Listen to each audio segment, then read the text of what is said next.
মুসা আলাইহিস সালাতু ওয়াস সালাম এবং বনী ইসরাইল সম্প্রদায় ফেরাউন বাহিনী থেকে মুক্তি পাওয়ার পর আল্লাহ তাআলা যখন মুসা আলাইহিস সালাম এবং তার বাহিনীকে ফেরাউনের কবল থেকে মুক্তি দান করলেন, তো মুসা আলাইহিস সালাতু ওয়াস সালাম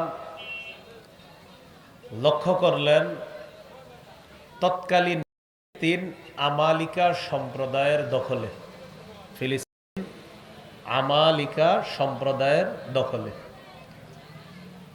মুসা আলাইহিস সালাতু ওয়াস সালাম তার জাতিকে বললেন, চলো আমরা আমালিকা সম্প্রদায়ের বিরুদ্ধে জিহাদ করি, জিহাদ করে আমরা ফিলিস্তিন উদ্ধার করি। মুসা আলাইহিস সালাতু ওয়াস সালামের জাতি জবাব দিলেন, আমরা জিহাদ করব না, আপনি আর আপনার আল্লাহ গিয়ে জিহাদ করেন, আমরা বসে থাকি।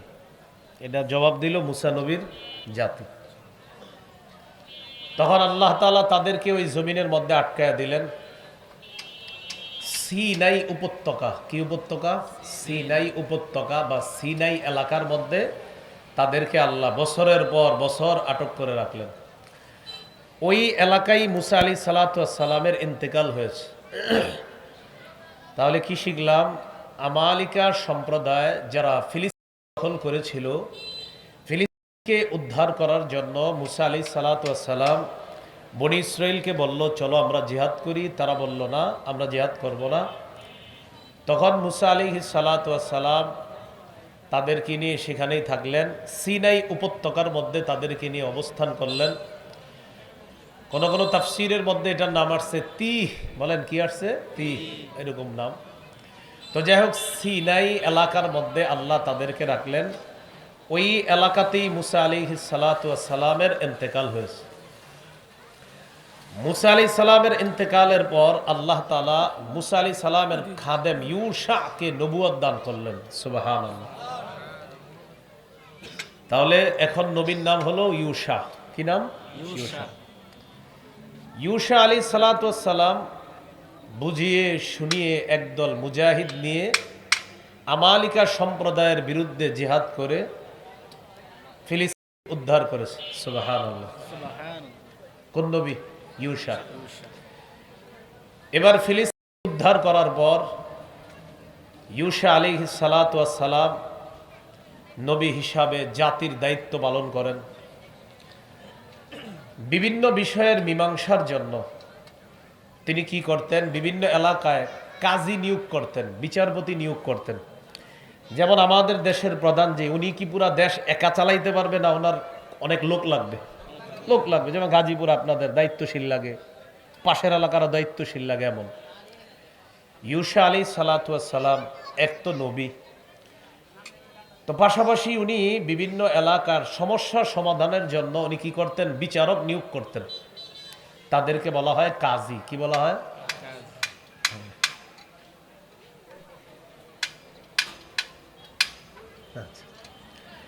তো ওই যুগটাকে বলা হয় কাজীদের যুগ। ওই যুগকে কিসের যুগ বলা হয়? কাজীদের যুগ বলা হয়। এই কথাটা একটু মনে রাখবেন। ওই যুগটাকে কাজীদের যুগ কেন বলে? কারণ বিচারকরাই সব বিচার কাজ করত। মনে করেন এইখানে কিন্তু আপনার প্রতিনিধি আছে, এখানের মেয়র হয়, কমিশনার হয়, মেম্বার হয়, চেয়ারম্যান হয়, কাজী হয়, বিচারক হয়, কিন্তু তৎকালীন সমস্ত কাজ কারবারের দায়িত্ব শুধু বিচারকরা পালন করত বিভিন্ন এলাকায়। ইউশা আলাইহিস সালাতু ওয়াস সালাম ইন্তেকাল করলেন, তিনি দুনিয়া থেকে চলে গেলেন। তাহলে আলোচনা বুঝে থাকলে বলেন, ইউশা নবী চলে যাওয়ার পর দেশ চালাইতেছে তখন কারা? কাজীরা। কারা? কাজীরা, বিচারকরা। কিন্তু বিচারকদের এই দেশ চালানো আশেপাশের মানুষরা মেনে নিতে পারে না। তাদের দাবি হলো একজন শাসক লাগবে। কি লাগবে? শাসক। তখন তারা প্রায় সময় ফিলিস্তিনের উপর হামলা করত। চারদিক থেকে তারা ফিলিস্তিনের উপর হামলা চালাইতো, হামলা করত।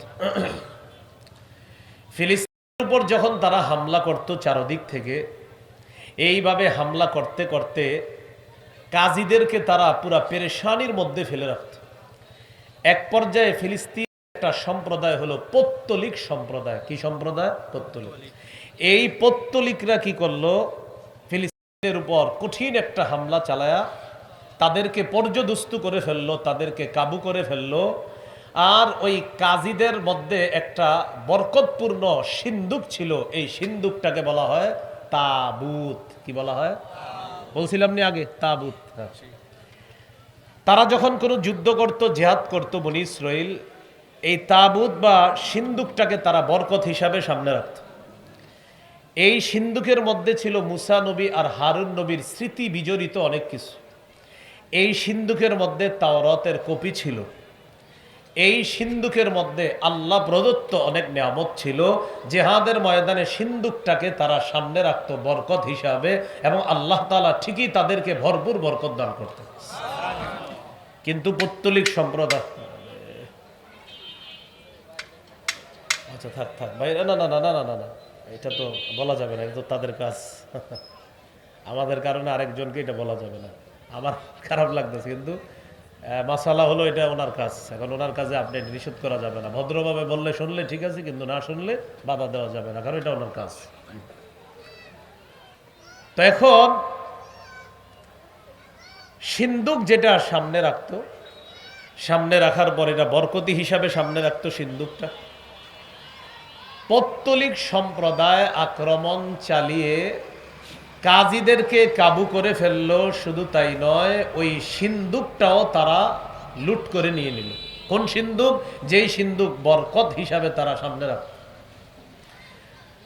আলোচনা বুঝে থাকলে বলেন, সিন্দুক নিয়ে গেল মানে তাওরাতের কপিও সিন্দুকের ভিতরে, মুসা নবীর স্মৃতি সিন্দুকের ভিতরে, হারুন নবীর স্মৃতি সিন্দুকের ভিতরে, আল্লাহ প্রদত্ত অনেক নেয়ামত সিন্দুকের ভিতরে। সিন্দুক লুট হওয়া মানে সব নেয়ামতগুলা লুট করে নিয়ে গেল।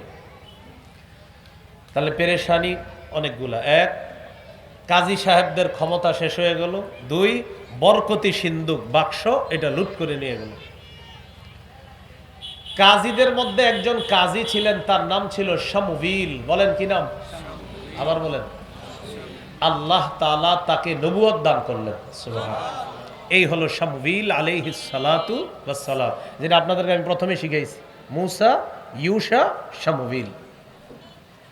শামবিল আলাইহিস সালাতু ওয়াস সালাম নবুয়ত পাওয়ার পর তখন তিনি তার আমলেও তিনি চেষ্টা করতেছে কিভাবে সিন্দুক উদ্ধার করা যায়, কিভাবে আবার শান্তি শৃঙ্খলা ফিরিয়ে আনা যায়, কিন্তু কোনোভাবেই সম্ভব হচ্ছে না। ওই আমলেও চারদিক থেকে প্রচুর পরিমাণে আক্রমণ চলত, শামবিল নবীর আমলেও।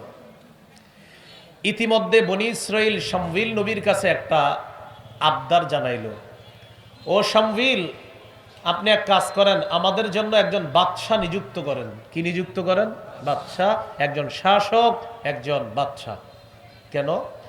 আমরা ওই বাদশাকে নেতা মেনে তার পতাকা তলে আমরা লড়াই করব, যুদ্ধ করব, পৌত্তলিকদের বিরুদ্ধে যুদ্ধ করে আমরা আমাদের হারানো ঐতিহ্য ফিরিয়ে আনবো, বাইতুল মুকাদ্দাস উদ্ধার করব, ফিলিস্তিন উদ্ধার করব। কিন্তু শর্ত হলো আপনি একজন বাদশাহ, শাসক, একজন নেতা নিযুক্ত করে দেন, যেই নেতার পতাকা তলে আমরা লড়াই করব। এতটুকু আলোচনা বুঝছেন সবাই? শামবিল আলাইহিস সালাতু ওয়াস সালাম তাদেরকে বললেন, এটা কি অসম্ভব? তোমাদেরকে যদি নেতা নিযুক্ত করে দেওয়া হয় আর তোমাদের উপর যদি জিহাদ ফরজ করা হয়, আমার তো মনে হয় তোমরা পিছু হটবা। কি বললেন? এটা অসম্ভব নয় যে জিহাদ ফরজ করা হলে তোমরা পিছু হটবা। তারা জবাব দিলেন, না, আমরা পিছু হটব না। আমাদেরকে আমাদের ঘর বাড়ি থেকে বের করে দেওয়া হয়েছে, আমরা কেন পিছু হটবো? আমাদের ঘর বাড়ি, আমাদের ফিলিস্তিন, আমাদের বাইতুল মুকাদ্দাস আমরা আবার চাই, আমরা পিছু হটব না। শামবিল আলাইহিস সালাতু ওয়াস সালাম আল্লাহর কাছে দোয়া করলেন, আল্লাহ তাআলা দোয়া কবুল করলেন। তাদের জন্য একজন বাদশাহ আল্লাহ নিযুক্ত করলেন, ওই বাদশার নাম তালুত। কি নাম? বলছিলাম নি আগে? তাহলে যারা প্রথম কথাগুলো ভালো করে শুনছেন এরা আলোচনা সহজে বুঝবেন। তাহলে গেল মুসা, গেল ইউশা, গেল শামবিল, গেল তাবুত। এবার শামবিল নবী দোয়া করার পর আল্লাহ তাআলা একজন বাদশাহ নিযুক্ত করলেন, নাম হলো তালুত। ত আলিফ জবর ত, লাম ইয়া পেশ লু, এরপরে হলো তা, তালুত। তালুতকে বাদশাহ নিযুক্ত করার পর বনী ইসরাইল বলল, হ্যাঁ আমরা বাদশাহ মানি না। কেন মানো না? কয়, হ্যাঁ রে, কি যোগ্যতায় বাদশাহ বানানো হয়েছে? তার টাকা পয়সাও নাই, সে যে অনেক বড় কিছু এমনও না, তার কোন যোগ্যতায় আপনি হইল এটা কোনো বাচ্চা বানায় দিলেন? অথচ তারাই বলছিল একজন বাচ্চা বানান। তখন শমুয়েল নবী বললেন, দেখো আল্লাহ তাআলা কাউকে যখন বাচ্চা বানায় তখন তার অনেক টাকা পয়সা ইত্যাদি এগুলা দেখে না। তালুতকে আল্লাহ তাআলা তোমাদের বাচ্চা বানিয়েছেন, তালুতের দুইটা গুণ আছে, এক হলো তার এলেম আছে। সুবহানাল্লাহ, কি আছে? এলেম আছে।